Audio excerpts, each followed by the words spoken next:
unks in a pod. We got two unks in a pod. We talk about sports, politics, and knowledge too. Bridging the gap from old to new. Like, share, subscribe, and tell a friend too. Two unks just for you.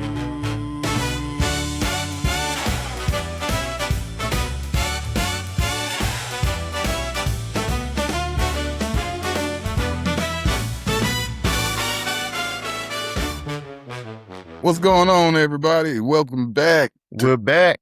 Welcome back to Two Unks in a Pod. Two Unks in a Pod. And guess what? Training camp season is officially here. Yes, indeed. And we got a loaded episode for you. We're heading down here to Miami Gardens to check out the Dolphins team under the brand new head coach.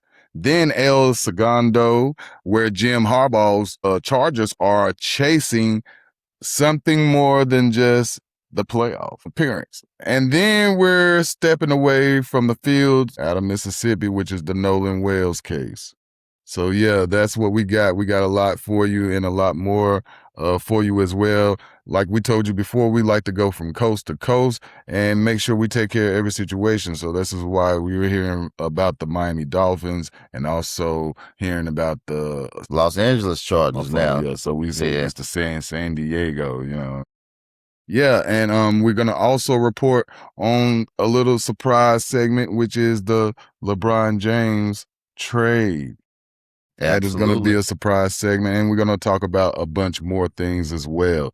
So, guys, I think we're going to get into it, but before we get into it, we would like for you to like, share, and subscribe, and make sure y'all spam them comments, man, because look, without you guys, there is no us. All right? So we're going to get right into it. Coach Mike McDaniel was out in Miami. Yeah. And Jeff Hadley is in as a new head coach, and general manager John Eric Sullivan is running the front office.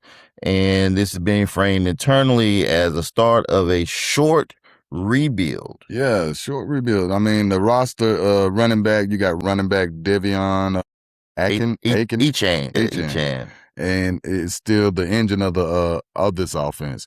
He signed a contract extension this off season and put up 1,350 rushing yards. That's a lot of yards, baby. That's a lot of yards. The receiving room got a total makeover as well. Veterans Tolbert, Tutu Atwell, Jalen Rieger, and Terrence Marshall Jr. came in via free agency. I tell you, man, Terrence Marshall Jr. has been around for a long time. Do you know who he came out with? No, he was a part of that LSU trio, where it was Jefferson.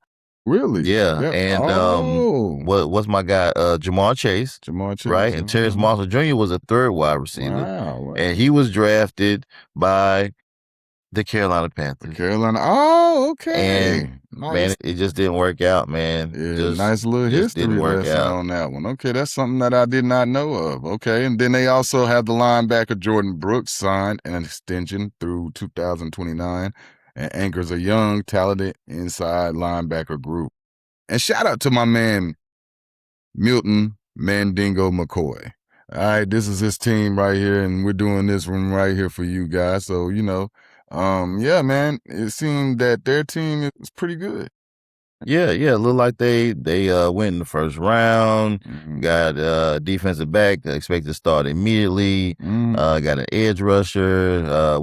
Edge rusher Chop Robinson is back for year 3 after a strong sophomore season. So it's gonna be interesting to see. Bottom line, you know, less star power, more unknowns in the coaching staff, just trying to establish a new identity fast. Yeah, but you know, sometimes that's what you need, man, is you don't need the divas that you thought that you needed on your team. Yeah. And I mean, sometimes a lot of teams sign these players because they think, well, you know, these players are very well known, they're very active, they're talented, but sometimes talent comes at a very steep price. Yeah, it does. And so we'll move on to our next team, the Los Angeles Chargers. AFC West, baby. AFC West, all right. And camp runs July the 29th through August the 18th. at their facility in El Segundo, known as the Boat. Wow, that's a nice name. And this year, 3 under head coach Jim Harbaugh, who's going into the playoffs in both of his first 2 seasons. I mean, this is not surprising to me. I'm gonna just be real. Jim Harbaugh is a great coach. When he came to the 49ers, I loved him. He is a great head coach. A lot of people, like I told you this plenty of times before, right? Some people can be great offensive minds, but don't be good head coaches. That's right. That's right. That's right. And that remains to be seen by our head coach, Dave Canales. Yeah. So I'm with you on that point. Yeah, so Harbaugh was a great head coach. And the reason why I say this is because here we had a guy in Alex Smith, who was a first round pick. So you're looking for him to be the first round guy that he needs to be. Right. He came to a team which had horrible offensive line, in and out coaches, in and out offensive coordinators, and he never was able to get to that potential. Jim Harbaugh come in first year with this guy, and man, he took off from that point. Like, and it's very interesting to add to your point, with Harbaugh now, guess who's the offensive coordinator? Yeah. Mike McDaniel. Mike McDaniel, which was the offensive coordinator for the San Francisco 49ers and the ex-head coach of the Miami who we just Dolphins. spoke about. Yes. You know, so he's been brought in to specifically elevate the play of quarterback Justin Herbert. You know, on the flip side, they lost defensive coordinator Jesse Minter. Yeah. Several internal promotions also happened this offseason across the defense and offensive staff. So, you know, one of the stalwarts is that guy, safety, Derwin James. He got a multi-year contract extension. Then you got first round pick Akeem Messidor, outside linebacker. He's expected to step in for the departed pass rusher of Adafe Owe. Yeah, Adafe Owe. So, you know, we got the tight end room, got a serious upgrade as well with the veteran David Njoku. Yes, sir. They got Njoku signing on to pair with Charlie Kolar. So, yeah, they tight end room seem like it's getting stacked. The receiver, Trey Harris, a second rounder from last year, who mostly blocked as a rookie, is expected to take a real step forward in year 2 alongside Ladd McConkey from Georgia, baby. Okay, and Quentin Johnston. Yeah. Gotcha. So they look like they wide receiving team is pretty stacked as well, man. I mean, this is sounding like a pretty good team, boy. And listen, I'm gonna tell you, Harbaugh knows what he's doing when it comes to defense and offenses because he was a quarterback. He knows how to motivate that quarterback. I think he's going to get the best out of Justin Herbert this year. And, I mean, he's done pretty good so far. But hey, man, it still remains to see. Yeah. It definitely does. It definitely remains to see. You know, what I would say in a nutshell is, you know, Harbaugh, to me, man, he's always built a tough physical culture where they're gonna run the ball, and it's not about scoring points, but more about like wearing down your opponent to where you just render them basically useless. So you know, that's our take on the you know, the AFC and the NFC. Those two teams. Be interesting to see what you guys' thoughts. Well, both AFC teams. Yeah. Oh man, AFC East. Yeah, so it'll be interesting to see the what's going to play out between those AFC teams, and let us know what you guys think in the comments. All right. Okay. And so we're going to move on to our next segment 3. Yeah, segment 3. We want to talk about Gil's Arena, man. I know you have heard the news about Gil Arenas splitting with Underdog. Yeah, it was a whole big messy situation. After that messy split from Underdog earlier this year, Arenas had landed a new partnership with Playmaker. Playmaker is the same people who hold behind Shaquille O'Neal Big Podcast, Shannon Sharp's Club Shay Shay, and also Nightcap. Okay, like he getting some good connections going on. Yeah, he got some good connections going on. The relaunched show debuts in August, running 5 days a week, not 2, like they tried to do at Underdog when they tried to undercut them and drop it from 4 days to 2 days. Anyway, yeah, with a long-time co-host, Josiah Johnson, coming along for the move. That is awesome, man. I'm glad to see Josiah is going with Gil because he's been very what can I say, loyal to He's been with him. Let's give some background for anyone who missed it. Arena sold half the show to Underdog back in 2023. Things got rocky this spring. He was noticeably absent from the episodes during the NBA playoffs. The show's channel got rebranded, and Skip Bayless start popping up in Gil's old seat, which set off a wave of speculation that Arena had been pushed out entirely.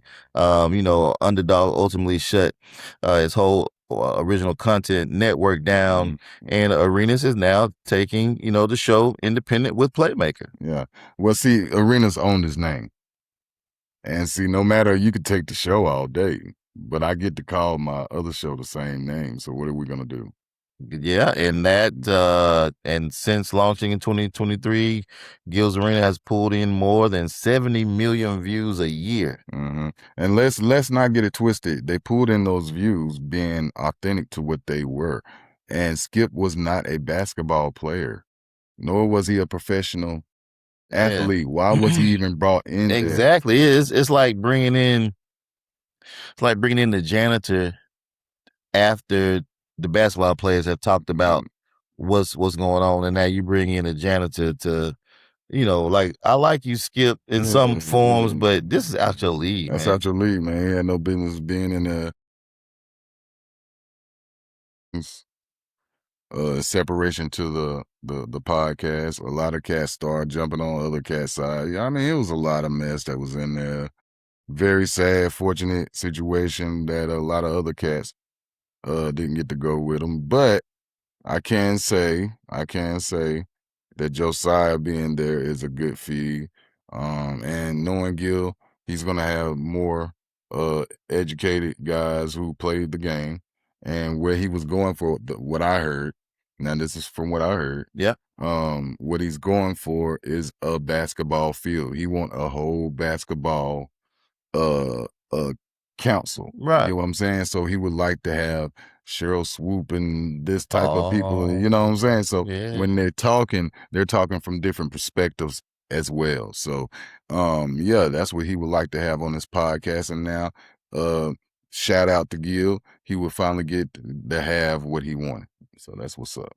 Yeah, and me, man, I think that Gil is such a talented individual as far as he just has a gift to talk. Yeah, you do. I mean, he really does. And no matter where he goes, I feel like he's going to be successful. I think this is a lesson on, when you partner with someone, you have to give up leverage sometimes to get where you want to get to, but you can still do good business in order to, when things are over, you're able to still keep your likeness like you were speaking about, Yeah. So shout out to Gil, baby. Make sure that you guys check him out, and it's gonna be interesting.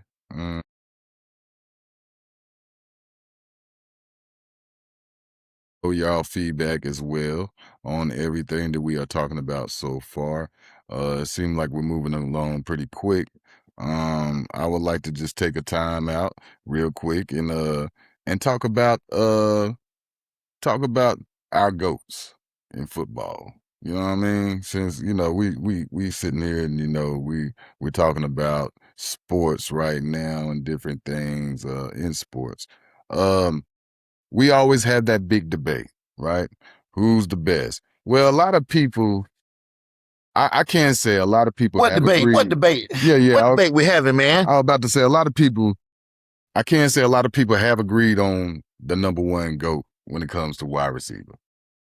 I can't say they have agreed. Now you might have certain ones who like to have their pick, but in majority ruling, people have said Jerry Rice is the GOAT and will always remain the GOAT of wide receivers. All right.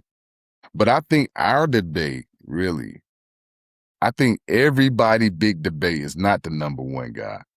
I think everybody big debate is who's number two to you? Who is number two to you?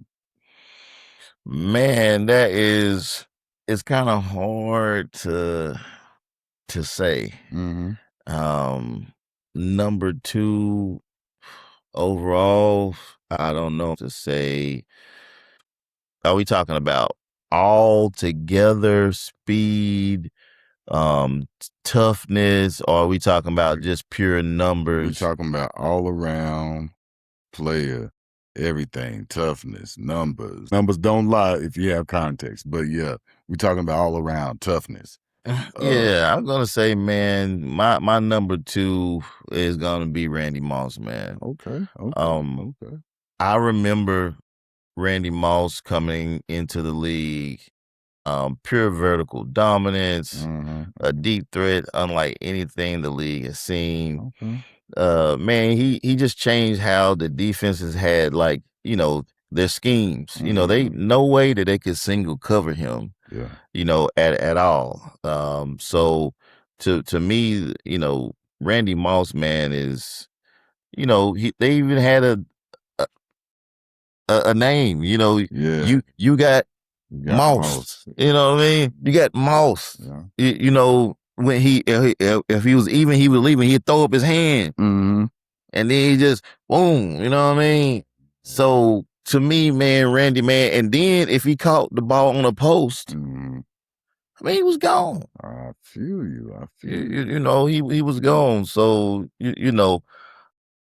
I like him, man. I think that's a good decision, but listen, I'm gonna have to argue with it, man. Cause I guess people will look at me as a biased person, but I would definitely have to say T.O., man.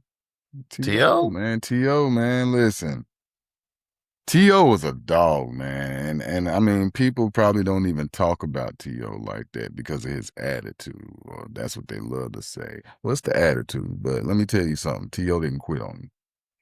That's one thing you can sit here and say whatever you want to say. He might sit there and get mad at the coach, mad at the quarterback, mad at the scheme, but he's not going to quit on you.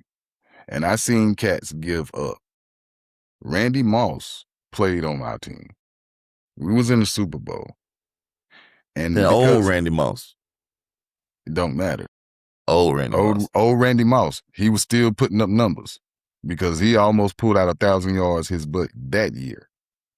But in that Super Bowl, a ball was thrown to Randy Moss, and it was in dive reach, and Randy stopped running. I can't fault a man for, listen, one or two plays. Listen, I done seen him quit like that on a lot of plays because Randy is just like Dion when it comes to their bodies. They tell you off the gate, I'm not ruining my body for nobody because this is my moneymaker. And I don't blame them for that thought process sometimes. I really don't. Because at the end of the day, they're correct. But we're talking about total toughness, right? Person don't want to quit on you, right? And a person who has went above and beyond, and his numbers speak. I mean, I love T.O. I love he would be my 2B. 2B. Right. Yeah, he would be my 2B. But if I'm in great weather, you said Randy. Yeah. I would have to say T. I gotta say T. This man played on a broke ankle. Man, that good gracious alive, man. Yeah, broke ankle and what, his knee or something. In the playoffs. In the Super Bowl. Yeah, I mean in the Super Bowl. And put up 200 or something. Good. Man, that's a bad boy, man. T.O. bad boy. T.O. Shout out to T.O. Shout out to T.O. And some honorable mentions, man, as well as Calvin Johnson, bro. People forget about Megatron because I know I have. I forgot about Megatron. But you know, he gotta be in this conversation. I mean, and the only reason sometimes people forget is because of the amount of years he played. You know what I'm saying? It wasn't very long. Yeah. But in those amount of years, man, let's say he gets in this conversation for his peak dominance, bro. It's single season receiving yards record stood for years. And he did it despite average at best quarterback play in Detroit. Yeah, I always say if Megatron man would have been able to play under a different quarterback, man, or a different franchise. Oh my goodness. Just imagine the amount of numbers he would have put up because he's essentially Randy Moss, but bigger.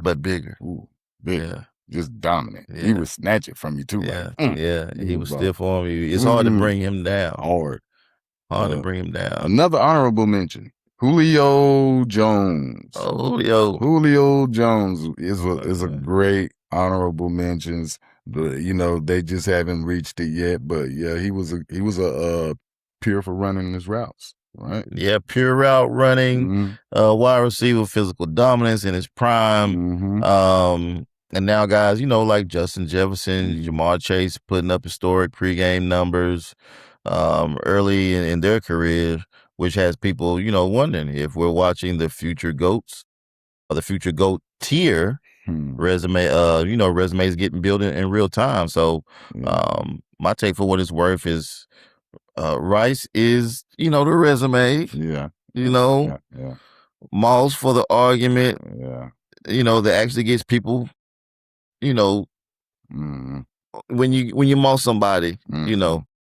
And so I would be curious, you know, for the audience. You know, you tell us. Yeah, let us know. Let us tell us. Make sure y'all spam them comments and tell us how you feel. Who is your wide receiver? Do you feel Rice the GOAT or Rice ain't the GOAT? Do you feel who's the number two? Yeah, man. Who's the number two in your? Is it? Yeah. Who is it? Like Michael Jackson would say, "Is a friend of mine." You know what I'm saying? But yeah, let us know, man. And also remember to like, share, and subscribe. All right, make sure you do that, okay? And now we're gonna slow this thing down a little bit because we're gonna get into a more serious situation, a serious subject. All right. This segment right here is gonna be about the Nolan Wells case. There's updates after updates, and we want to make sure we keep y'all informed as well.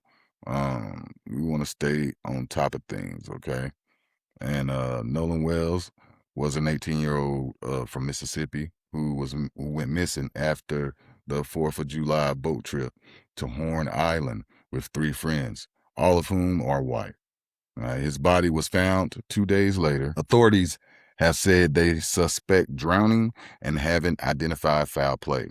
But the family represented by attorney Ben Crump points to real inconsistencies. He is obviously letting us know about the back of this man neck or head, right? Has a red abrasion going across the back of his head. Now, he also came and talked about pieces of his neck not being retained by the second examiner as well. So because the Jackson County Sheriff Department was moving slow on this whole situation, this is an investigation. Now we have the feds, the FBI have joined in to this investigation and now working with them on digital evidence as well. So, the district attorney, which was standing by what they said, you know, asked for people to be patient as the investigation continues. Gotcha. I'll tell you, man, no doubt that this has become a flashpoint. There's unanswered things, guys.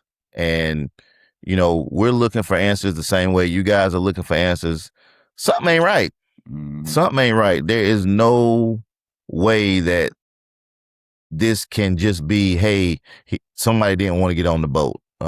So, civil rights leaders, including Al Sharpton, have invoked, Mississippi's history. Yeah. Of racial violence, putting stuff up under the rug, man. The state governor has pushed back, accusing, activists of stoking division. The officials say the FBI is now investigating threats against witnesses and public officials connected to the case. And make no mistake, we've been here before, where justice had to be served in the South, and you were intimidated or threatened to even come forward. Yeah. So no charges, no conclusion of the autopsy, results. It's just fishy, man. It's just fishy, and it's something that we need to find out. I don't know what has to be done if the CIA, because you can't tell me we got satellites going all across the the country, and they can't see what happened or something, man. I feel like it needs to be told. It needs to keep being talked about. I feel like it needs to be always reminded, because people sit here and think that we just supposed to drop it and everything is going to be cool. And I don't feel like everything needs to be cool. I don't feel like everything need to be okay. I feel like everything needs to come out. Simple. Yeah. And I also see that there's a reward, for information that has been put out. So we're definitely wanting everyone just to, we need the internet police. Yeah. We need the internet police.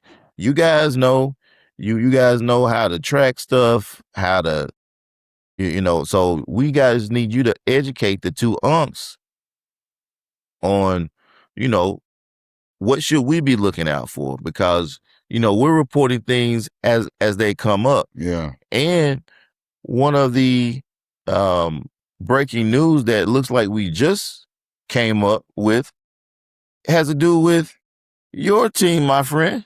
Yeah, man, it definitely had my team. Breaking news. San Francisco 49ers injury report. Yeah. Injury report. We have an injury report. Yeah, we got an injury report. On my injury report, it is Mr. Shanahan. Yeah, not a football player. Yeah, it's not a football. It's the coach. The coach. So, Shanahan was in a wreck. Wow. Yeah, that's unfortunate. And we are praying for him. We're definitely praying for him. Speedy recovery and glad that he's okay. Exactly. So he suffered a significant injuries, okay? In a car accident during the summer vacation, summer break, mid-July, that now will leave him limited at the team opens training camp. Okay, the training camp. So he's not gonna be there. Well, he'll be limited. He'll be limited. Shanahan broke his nose, 3 ribs. Oh. His hand needed over 40 stitches in his face and suffered a severe concussion during a July 14th car accident. Wow. When he collided with the SUV near the Northern California home, per me, and so, we want to give prayers, send our prayers to Shanahan. I know I give him a lot of slack. I'm definitely hard on him on my podcast. I know I get it, but I definitely never want to see anybody get hurt. Regardless of how I feel about him or whatever the case may be, I don't want to see that man lose his life or be hurt or damaged in that type of way. So prayers out to Kyle Shanahan. Absolutely. It's going to be interesting to see how this dynamic plays out. He's going to be on the field. Ribs, that don't heal quickly. Nah. And for you to walk, you have to engage your stomach muscle. So I wonder, will he be on a scooter? Will this affect you guys in any type of way as far as your morale? broken nose, so he gonna have the nose thing on. Yeah. You said his thumb. So yeah, he said it's a lot, man. It's man, a lot, he broke up a little bit, bruh. He broke up a little bit, and when you get older, take it from the Unks. Yeah. When you get older, man, and when you heal, hey, that thing is just a little bit slower, but we definitely know that he's gonna bounce back. It's gonna be interesting to see, and let us know. Do you think that Shanahan's injury is going to affect the 49ers in a positive way or a negative way? Let us know, man, because it's a painful situation right now for us. But we're gonna go ahead and head coast to coast and get over here to these Carolina Panthers, because guess what, man? I heard about y'all injuries. And it's not good. I heard it's the same old story early on for Carolina. The injury bug has hit hard, right? Out of the gate. Man, what's going on, brother? Man, listen, I cannot understand how we start out slow all the time. We started out, J.C. Horn nicks his foot, right? Then, so he's out for a little bit. But the main thing that hurt us is our right tackle, Taylor Moton, beginning a training camp, and he has, according to sources, blood clots. So he is out. Yeah, that's a dangerous situation, man. We seen what happened to Chris Bosh. Yeah, right. And we're praying for him for speedy recovery, and that is going to put the rookie right tackle, the rookie tackle, he's going to move over to the right-hand side, and that is going to be a very telltale sign for our organization. Because don't forget, Bryce Young is in a contract year. Oh, okay. Yeah. Right? Right. They haven't paid Bryce because they want to see what Bryce is going to do this year. Yeah, they want to make sure that he's going to be worth the money. And to me, it's not fair on Bryce because Bryce has had to overcome so many things. He's had to overcome an organization that basically had to start over again. He had to overcome a head coach that didn't want to see him as the starter. Then he gets another head coach that's never been a head coach before. Only been an offensive coordinator for 1 year. And before that was a wide receivers coach. So you tell me how a franchise quarterback is supposed to make a wonderful meal. Exactly, man. Off of that. How can he progress? How can he get to his potential? Yes. And then you have left tackle, Ike Ekwonu. Yeah. He's out. He might not even come back because he sacrificed himself in the playoffs when he was hurt, ended up getting injured more. He's now rehabbing, doing well, but he may doesn't look like the Carolina Panthers are going to pay him that extension, so he may just hold out and become a free agent and test the market. So who does Bryce have, to help him? He has Walker that we brought from Green Bay, and other than that, we brought in Brady Christensen, and he's a multitask lineman. So, man, Bryce is going to need all the help that he can get. And the offense definitely need the help of the defense. Yes. And I've heard that one of your biggest losses right now is your second year outside linebacker, Nick Scorton. Yeah, he tore his ACL during team drills. Cannot believe it. Day one, man. That's day insane, one. Man. Day one. Yeah. Doesn't make...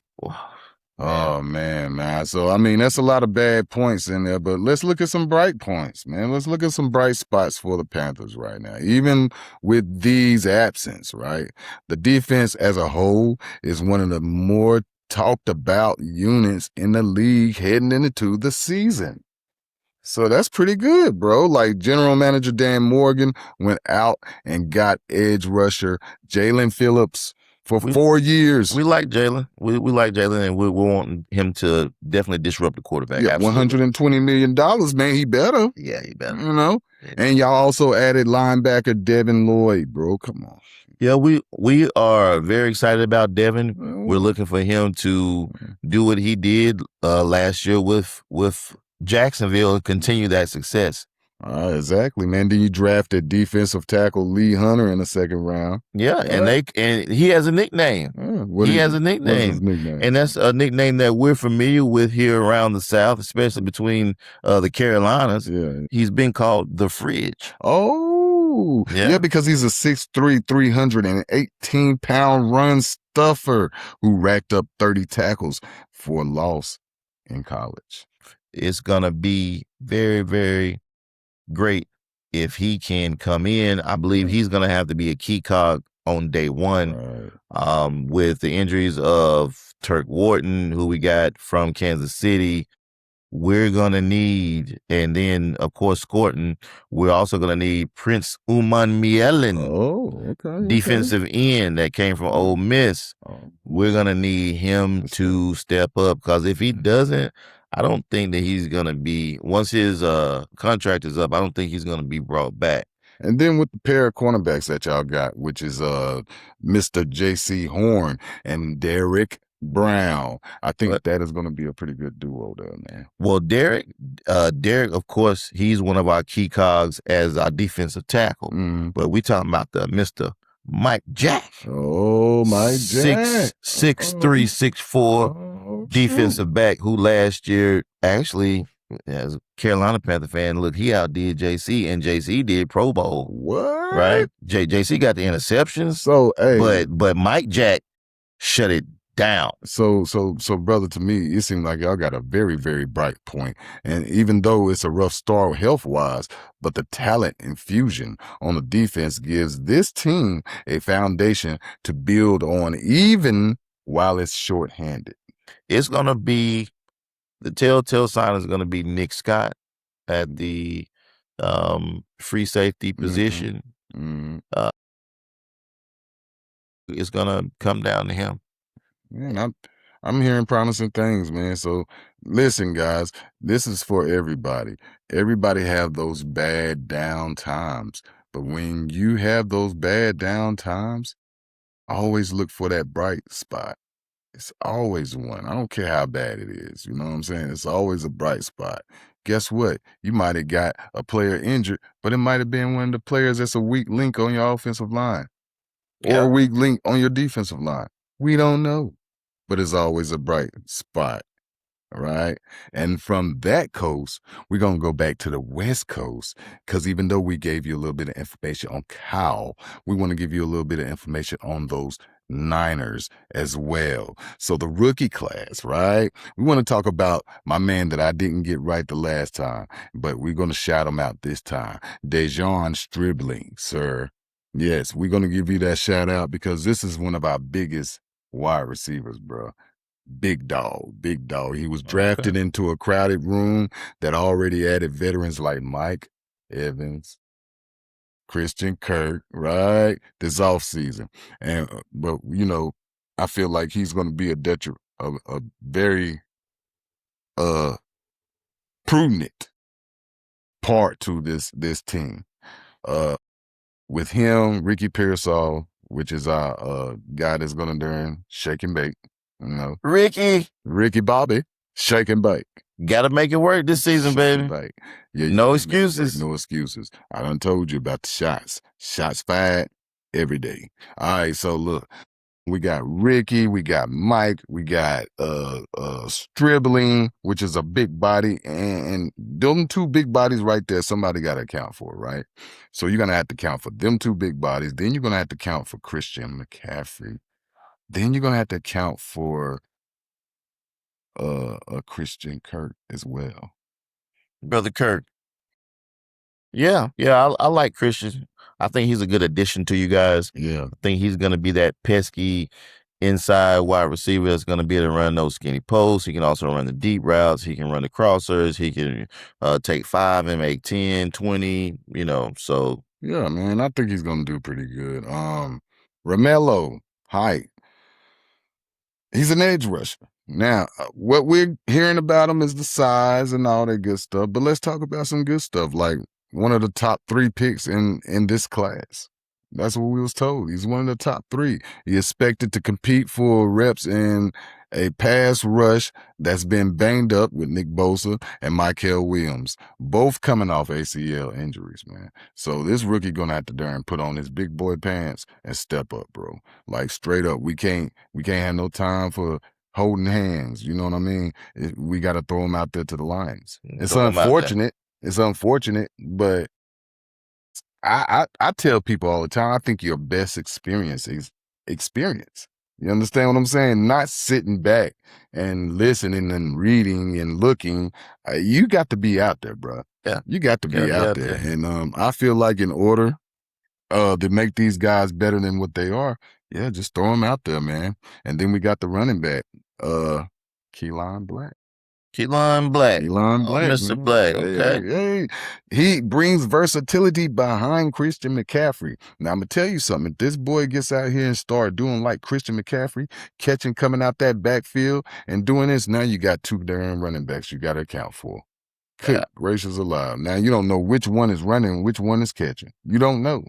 Yeah. Yeah, it'll be interesting to see how this season plays out. Yeah, man. And beyond the drafted names, the team also have some undrafted rookies to watch, including punter Jack Bowmester. That's a mouthful. That's a mouthful. Who's already in training camp battle with a veteran free agent signing. The bigger picture for Kyle Shanahan's team is with roster full of aging stars, which we have, bro. Listen, we got Kittle. We got Bosa. These are names people like, oh man, you got that. You got Trent Williams. But these are aging names. Yeah, Big Trent. He's been there for a while. These are aging names. These guys are not young no more. So what we have to do is we have to depend on these rookies. So we have to throw these rookies out there, throw them out there, man. But a good thing for us on our defense is a lot of our rookies played last year. Get it? Because we had a lot of injuries. So they was thrown into the Lions den, man. Yeah, kind of same way with the Panthers. Had a lot of rookies, had a lot of free agents playing. Exactly, bro. Exactly. So, hey, man, that was a little bit of Niners information for you guys. And hey, anybody that wants to hear about your team, reach out to the Two Unks. Put in there, hey, I want to hear about my training camp. Let us Tell know. us what's going on with my roster or what's happening with my coach. Yeah, or if you hear us say something, man, and you feel like, hey, Unks, let me go ahead and challenge you on that. We welcome it all day long. We ain't running, we ain't ducking from nothing. We don't hide from smoke. Absolutely. Meanwhile, guys, go ahead and tell a friend, share that the Unks have the podcast, and we're talking sports, we're talking everyday things. And listen, again, like, share, and subscribe because we're 2 Unks and a pod. And right before we go, we got a bonus for you. I meant to report it yesterday, guys, but we kind of went late on the LeBron James, a Philadelphia 76er. Oh, what are we doing? On paper? On paper? Who would have thought?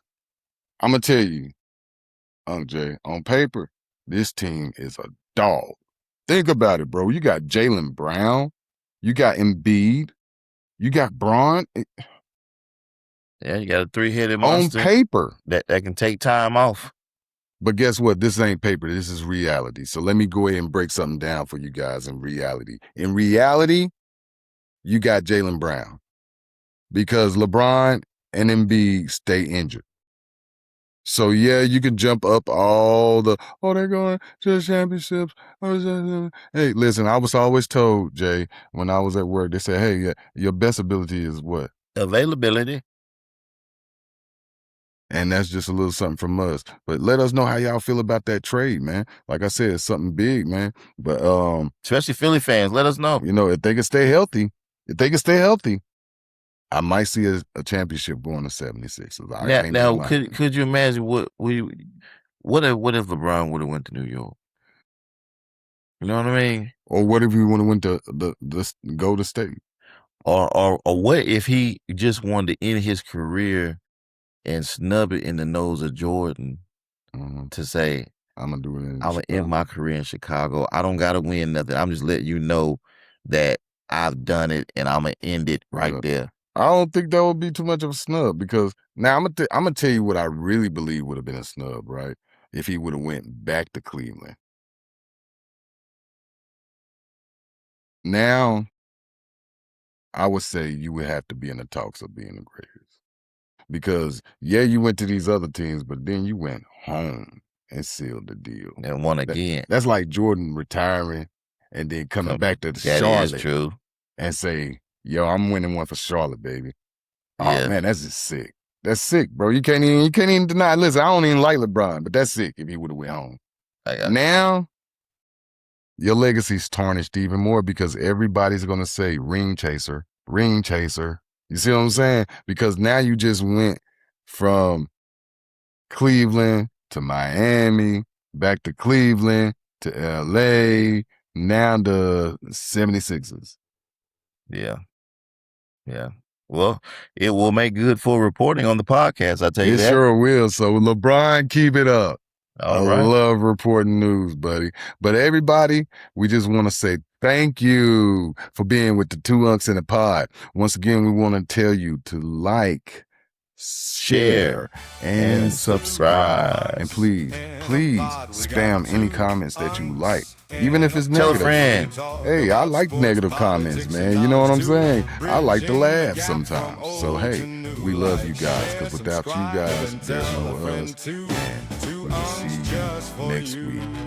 Two Unks.